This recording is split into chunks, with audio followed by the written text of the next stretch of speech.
morning folks, and welcome once again to another helping of Mr H's Hot Pot. I've been away from the camera for a while because I've been getting over a bit of a cold and a bit of a sore chest, but I'm back now, back in the saddle, and we've returned, myself, Mrs H and little Toby James, to Blackpool. We never seem to be away from Blackpool at the moment, do we, Mrs H? We don't. We really enjoy it up here. And I'm currently stood in a little wooded area known as Sailsbury Wood, which is around the Stanley Park area. And it's sandwiched right between Blackpool Zoo, which is in front of me, or Stanley Park Zoo, depending how you know it, and the golf course, which is just at the back of me there. And we've come today to have a look at an old relic from World War II. Now, if I mention the word pillbox, everybody remembers the old classic 50p coin style of pillbox. That's what you imagine. And that's known as a Type 22, and there's a classic example just here at the side of me. Now this one dates from about 1940, and the reason it's here is where Blackpool Zoo now stands. Originally there was an aerodrome there, Blackpool Aerodrome, and that was built in 1929, and it was there for commercial flights and hauling freight up until World War II, when Adolf and the boys kicked off in 1939. So obviously it was requisitioned by the Ministry of War, as it was known back then, no Ministry of Defence, and basically it was turned over to the RAF. And on this particular shelter they actually have a little man on the top, a little bit of a sculpture up there, as you can probably see. Now that's of a soldier, and it's supposed to represent the home guard who normally would have been defending, you know, the waterways and the little coastways around the UK, you know, and they would have been in these pillboxes. Personally speaking, I think because the RAF was just over the road there, it would have been RAF personnel that would have been in here.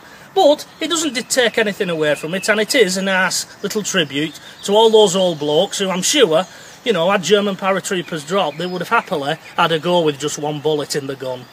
Right, we'll take a little closer look now around some of the features, because this one's been turned into like a bit of a sculpture thing, hasn't it, Mrs H? It has. Very similar to the ones that we've seen on the Dunkirk beaches, but without all the mirrors and the garishness. It's been done, but it's been done subtly, as the British always do.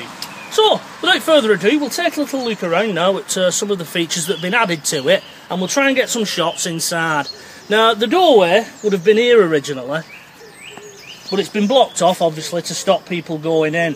Now, this was put here in 2009, and just having a quick peek in off camera, I can see where some people have scratched the names in, and, you know, such and such a body was here, so it was probably open up until about 2009 when it was blocked off. And they've done a good job at blocking that off. I couldn't find the entrance, I was walking round it, looking round. Now what this will tell you is the entrance is always at the back, and obviously, you know, because the camp would have been just to the back of us there, people would have come in from this way, and they'd have been defending from this way in, type of thing. So, like I said, we'll take a look at some of the little features now, and we'll start with the little brass plaque here, which tells you the sculpture which is on the top of this pillbox is by, and it's by Thompson Dagnall, and it was unveiled on October the 8th, 2009. So it's coming up to 10 years old, this now, and as you can see there, it was unveiled by Councillor Norman E. Hardy of Blackpool.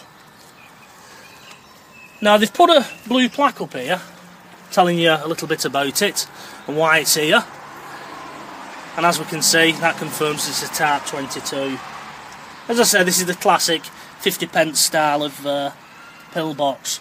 Now one thing I do think's a bit odd is they've put these signs up all the way around, which I think they're made out of wood then.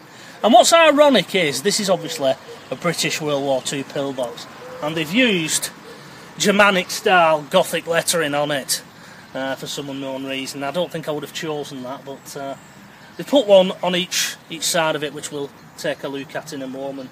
We'll now try and get a few shots of inside, and I've had a quick look off camera, and there have been there's some names and that scratched in there, which are modern day names, so I think myself this was open at one point. You know, that's a closer look at how they've blocked it up, and they've done such a good job I couldn't see it originally, I'll be honest with you. I was looking round and saying, how did they get in this thing? And it was Mrs H that spotted it, so they would have got in from here, and then they would have manned it. Inside there'll be like a concrete pillar, and that's like fixed on like a triangular formation. And again, it's all done for protection, you know, the idea being. I mean, I always thought, the best way to finish somebody off in one of these, if you could get close enough to it without getting shot, was lob a grenade in and bang. Nobody would stand a chance, would they, in there? It's pretty clean in there, but like I said, you can no longer enter into it. So without further ado, I'll whip the camera off now and we'll take a look inside. And in we go through what would have been one of the gun apertures. Now there's that concrete pillar straight in front of you that I was talking about. That'll support the roof, and as I said, it's sort of triangle in shape. Looks like there's been a bit of rubbish thrown in there since it was blocked up. Looks like somebody's been using it as a bit of a cam bank. But other than that, it's in surprisingly good nick. And back out we go.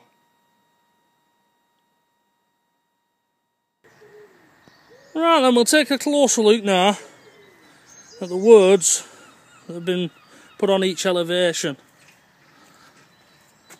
As you can see there, we've got the word shelter, which we took a look at earlier.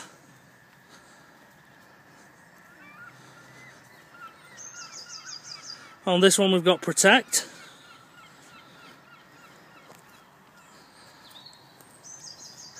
This is now making our way around to the front of the pillbox, and we'll be able to see what this was actually put here to defend. On this one we've got the word defend. And here is the stream that this pillbox would have been defending. Now they always put pillboxes where there was a branch in the river. The idea being it could protect it from invasion in that direction and what would have been that direction there. Probably, before this golf course was built, this river here would have been wider. You know, I'm sure the Germans wouldn't have got a load of troops up such a narrow stream like that. Now in 1940, imagine all those trees that are in front of you, they wouldn't have been there. Them look like they've been planted since, as they're stood in a row. And the building that you can probably just make out behind is an hospital, and that probably wasn't there. So this pillbox would have had a clear line of fire all the way across there. And as you can see, there's the opening overlooking it. The word on this elevation is shield. Due to the fact it's not very wide here, I can't get a good handle of that. Let's make my way over without falling. And we're back round to the other two elevations. This one has the word guard.